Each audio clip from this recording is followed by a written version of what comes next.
రాజన్న సిరిసిల్ల జిల్లా తంగళ్లపల్లి మండలం సారంపల్లి గ్రామంలో ఎండిన వరి పొలాల్ని బీఆర్ఎస్ వర్కింగ్ ప్రెసిడెంట్ కేటీఆర్ పరిశీలించారు. రైతులతో మాట్లాడి పంట నష్ట వివరాల్ని అడిగి తెలుసుకున్నారు. రైతులతో కేటీఆర్ ముచ్చటిస్తూ ప్రస్తుత పరిస్థితుల్లో పంటలు ఎండిపోవడానికి కాలం కాదని, కేవలం కేసీఆర్ మీదున్న కోపంతో కాంగ్రెస్ పార్టీ చేసిన పని అని తెలిపారు. కాళేశ్వరం ప్రాజెక్టు గురించి వివరించారు. కేటీఆర్ వెంట రాష్ట్ర, జిల్లా, మండల బీఆర్ఎస్ నాయకులు, కార్యకర్తలతో పాటు రైతులు పెద్ద ఎత్తున పాల్గొన్నారు. చేస్తానన్న రుణమాఫీ చేయలేదని కేటీఆర్ అన్నారు. బ్యాంకుల ద్వారా నోటీసులు ఇప్పిస్తూ మెడపైన కత్తి పెట్టి కడతారా, చస్తారా అన్నట్లుగా ఈ ప్రభుత్వ పనితీరు ఉందని మండిపడ్డారు. ఎక్కడెక్కడైతే ఈరోజు కాంగ్రెస్ పార్టీ యొక్క నిర్లక్ష్య విధానాల వల్ల, కాంగ్రెస్ పార్టీ యొక్క పట్టింపు లేనితనం వల్ల ఇవాళ వ్యవసాయదారులకు, రైతులకు, పట్టాదారులు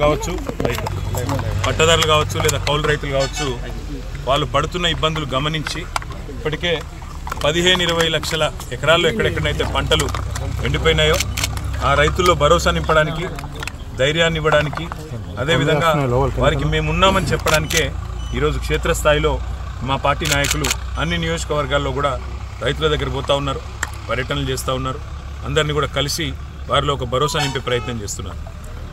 రైతులు అడగలేదు, మిమ్మల్ని ఎవరు కూడా నిజానికి డిమాండ్ చేయలేదు. మేమే డిసెంబర్ 9 నాడు అధికారంలోకి వస్తున్నాం. ఇప్పటిదాకా లోన్లు తీసుకొని వాళ్ళు కూడా తీసుకోండి, నేను వెంటనే 2 లక్షల రూపాయల రుణమాఫీ చేస్తా అని చెప్పింది రేవంత్ రెడ్డి. మరి ఇప్పుడు 4 నెలలు అయినా కూడా రుణమాఫీ అనేది కనీసం ప్రస్తావన కూడా లేని పరిస్థితి ఈరోజు రాష్ట్రంలో చూస్తూ ఉన్నాం. రుణమాఫీ చేయకపోగా బ్యాంకుల ద్వారా ఇవాళ రైతులకు లీగల్ నోటీసులు ఇచ్చి మీరు కడతారా, సస్తారా అని మెడ మీద కత్తి పెట్టినట్టు వ్యవహారం మరొక దిక్కు చూస్తూ ఉన్నాం. ఇంకా దుర్మార్గం ఏంటంటే కేసీఆర్ గారు ఆనాడు 7,000 కోట్ల రూపాయలు తాను అధికారం నుంచి ఎలక్షన్లకు ముందు దిగిపోయే ముందు రైతుల కోసం, యాసంగి పంట కోసం 7,000 కోట్లు మరి రైతు బంధు కోసం పెట్టిపోతే ఇవాళ ఆ మొత్తాన్ని కూడా, ఆ సొమ్మును కూడా రైతులకు ఇవ్వకుండా, రైతులకు ఇప్పటి వరకు రైతు బంధు ఇవ్వకుండా కాంట్రాక్టర్ల ఖజానాలు నింపడానికి, కాంట్రాక్టర్లకు పేమెంట్లు చేయడానికి ఒక చిల్లర వ్యవహారానికి కూడా తెరదీసింది ఈ కాంగ్రెస్ ప్రభుత్వం.